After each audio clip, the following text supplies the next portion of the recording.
Hi friends, நான் இப்போ என்ன பண்ணிட்டு இருக்கேன்னு பார்க்குறீங்களா? கரெக்டாக விடிய காலம் மணி வந்து 5 மணிங்க. வீடியோ எடுக்காக வந்திருக்கேன். எதுக்காக வீடியோ எடுக்க போகிறேன் அப்படின்னா, என்னடா 5 மணிக்கு என்ன வீடியோ எடுக்க போகிறீங்க அப்படின்னு யோசிப்பீங்க.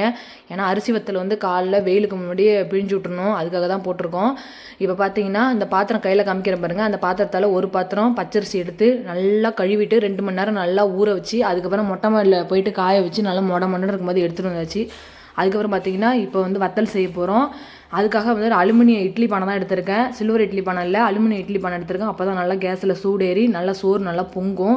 அந்த அரிசி எடுத்த பாத்திரத்தால் 6 பங்கு தண்ணி எடுத்துக்கணும். அந்த தண்ணி நல்லா கொதிச்சதுக்கு அப்புறம் 1 பங்கு தண்ணியை முண்டு வச்சிடணும். முண்டு வச்சுட்டு அதுக்கப்புறம் 5 பங்கு தண்ணியில் தான் நம்ம அந்த அரிசி எடுத்து கொட்ட போகிறோம். கொட்டிட்டு நல்லா பொங்கணும் சாப்பாடு. இப்போ எல்லா அரிசியும் சேர்த்தாச்சுங்க.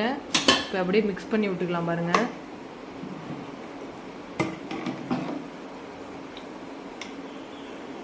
விறகடுப்பு இருந்தால் இன்னும் சீக்கிரமாக வேலையாகும். இது வந்து கேஸ் அடுப்புங்கிறனால கொஞ்சம் ஸ்லோவாக தான் ஆகுங்க.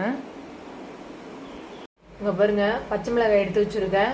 கிட்டத்தட்ட ஒரு 35 காய்க்கு மேலே எடுத்து வச்சுருக்கேங்க. இதை வந்து நல்லா இப்போ கழுவிட்டு அரைச்சிக்கலாம். இன்னும் கோம்பெல்லாம் நல்லா நீக்கிட்டே வச்சுருக்கிறேன் பாருங்கள்.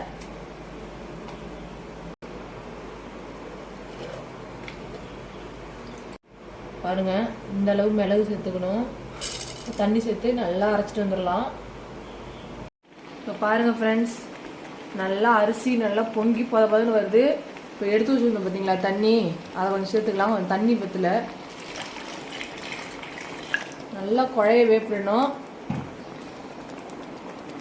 சோறு நல்லா முக்கால் பதம் வெந்துருச்சு ஃப்ரெண்ட்ஸ். இப்போ உப்பு சேர்த்துக்கணும்.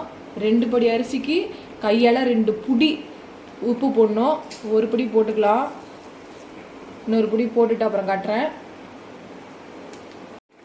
அவ்வளோதான், ரெடி. நல்லா குழண்டுடுச்சு ஃப்ரெண்ட்ஸ். ஒரு 20 நிமிஷம் மட்டும் வெளியே வச்சுருக்கலாம். இப்போ அதுக்கு தேவையான பொருளை வந்து இப்போ சேர்த்துக்கலாம். சேர்த்துக்கிட்டு அப்புறம் 20 நிமிஷம் வச்சுட்டு அப்புறம் மாடிக்கு போகலாம் கிளம்பி. விறகுல செஞ்சுருந்தா இன்னும் சீக்கிரமாக கூட செஞ்சுருக்கலாம். எனக்கு கொஞ்சம் டைம் தான் எடுத்துருச்சு. பாருங்கள், விடிஞ்சிருச்சு. ஒரு 6 மணிக்கெலாம் நான் போயிட்டு மேலே பிழிஞ்சு விடலான்னு பார்த்தேன். மணி 6:15 6:30 இருக்கும் நேரம். ஏடிச்சுங்க பாருங்க. இப்படி கரண்டியை விட்டு இப்படி எடுத்தால் கீழே விழணும், அதான் பதம். என் பொண்ணு வேற பாருங்கள், தூங்கி கரெக்டாக எழுந்துட்டா. தூங்கி எழுந்துட்டு அழுதுட்டு இருக்கா என்னை காணுன்னு சொல்லிட்டு. இப்போ பாருங்கள், சாதத்தை கீழே இறக்கி வச்சாச்சுங்க. இப்போ பச்சை மிளகாய் மிளகு இது 2 அரைச்சோம் பாருங்கள், அதை சேர்த்துக்கலாம். நல்லா மிக்ஸ் பண்ணி விட்டுக்கணும். அதுக்கப்புறம் பெருங்காயத்தூள் சேர்த்துக்கலாம். பெருங்காயத்தூள் தான் நல்லதுங்க உடம்புக்கு ரொம்ப. அதுக்கப்புறம் சின்ன சீரகம் கொஞ்சம் சேர்த்துக்கலாம்.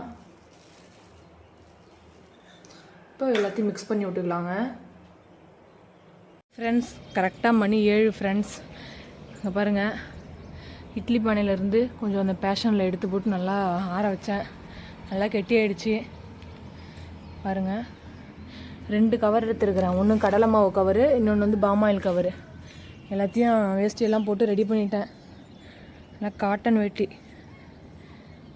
இப்போ எப்படி புழியறதுன்னு பார்த்துக்கலாம் வாங்க. நான் புழிஞ்சதுக்கப்புறம் காட்டுறேன். பாருங்கள் ஃப்ரெண்ட்ஸ், ஒரு லைன் பிழிஞ்சு விட்டேன். இதே எனக்கு தெரிஞ்ச மாதிரி பிழிஞ்சு விட்ருக்கேன் ஒரு லைனு.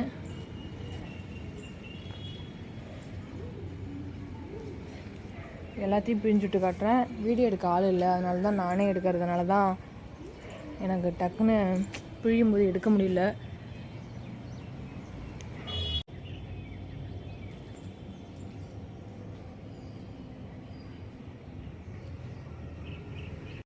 ஃப்ரெண்ட்ஸ் பாருங்கள், எல்லாத்தையும் பிழிஞ்சு விட்டேன். கரெக்டாக 6:50க்கு ஸ்டார்ட் பண்ணேன். இப்போ கரெக்டாக 7:45 மணி. இவ்வளோ நேரம் ஆயிடுச்சு. ஏன் இவ்வளோ நேரம் ஆகிடுச்சுன்னா, தனியாகவே நானே கவரில் எடுத்து போட்டு நானே புழிஞ்சு விடணும். அதனால தான் வீடியோவும் எடுக்க முடியல. ஸ்டார்டிங்கில் காமிச்சேன் ஒரு டைம் புழியறது, அதுக்கப்புறம் என்னால் காட்ட முடியல. அதனால தான் இப்போ காட்டலான்னு வந்திருக்கேன். அப்பா, இந்த நேரத்துலேயே பாருங்கள் வெயில் எப்படி கொளுத்தி எடுக்குது பாருங்கள். 7:45 மணிக்கு அப்பா பயங்கரமான வெயில் அடிக்குது. ரெண்டாவது பார்த்தீங்கன்னா 5 மணிக்கு நான் ஸ்டார்ட் பண்ணி இந்த நிலமை. இதுவே ஒரு 6 மணிக்கு சரி கொஞ்சம் நேரம் கழித்து நம்ம ஸ்டார்ட் பண்ணிக்கலாம்னு நான் தூங்கியிருந்தேன்னா அவ்வளோதான், வெயிலே மடிஞ்சு சாவணும் மாட்டுக்கு, அந்த அளவு வெயில் அடிக்குதுங்க.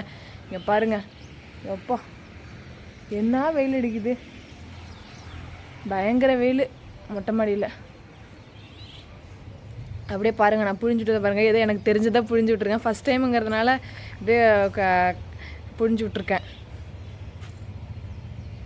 நான் பிழிஞ்சு விட்ருக்கேன் பாருங்கள். நடுவில் எவ்வளோ ஸ்பேஸ் இருந்து, அது ஏன் இவ்வளோ ஸ்பேஸ் இருந்ததுன்னா, அதிகமாக மாவு ஒரு இட்லி பானை ஃபுல்லாக இருந்ததும் நான் என்ன பண்ணிட்டேன்னா, இந்த 2 வேஸ்ட்டே பத்தாது போல் அப்படின்னு சொல்லிட்டு ரொம்ப கிட்ட போட்டேன் கூட. இங்கே பாருங்கள், இதிலலாம் ஸ்பேஸ் நிறையா இருக்குது.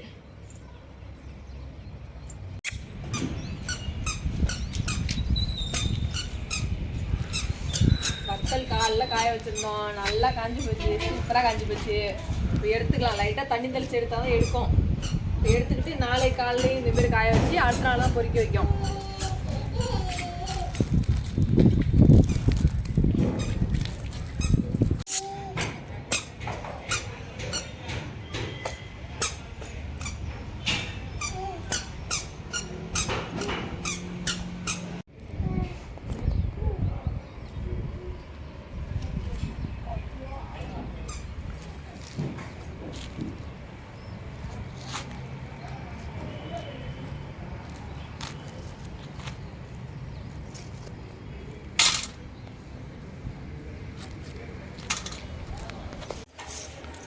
இங்கே பாருங்கள், கரெக்டாக 2 நாள் காய வச்சோம். நல்லா சூப்பராக காஞ்சி போச்சு, நல்லா மொட்டை மொட்டைன்னு உடையுது.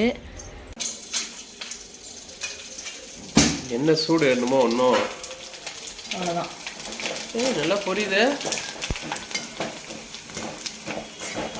அப்பப்போ தேவைப்படும்போது பொரிச்சிக்கணுமா? மொத்தமாக பொரிச்சு வைக்க கூடாதா?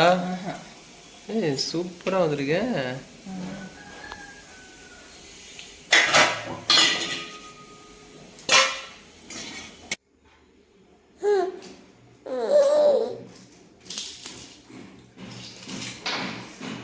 போதும் போதும், கொடுத்த காசுக்கு மேலே கூறாண்டாங்கிற மாதிரி ரொம்ப நொறுக்கில சாப்பிட்ற. சூப்பராக இருக்கும்மா. இன்னும் கொஞ்சம் போடாலும் போடலாம். அதனால் இதை காலி பண்ண அப்புறமேட்டு கொஞ்சம் போட்டுக்கலாம். அம்மா காயாக கொடுத்துட்டு மீறி நம்ம போட்டுக்கணும் புதுசாக.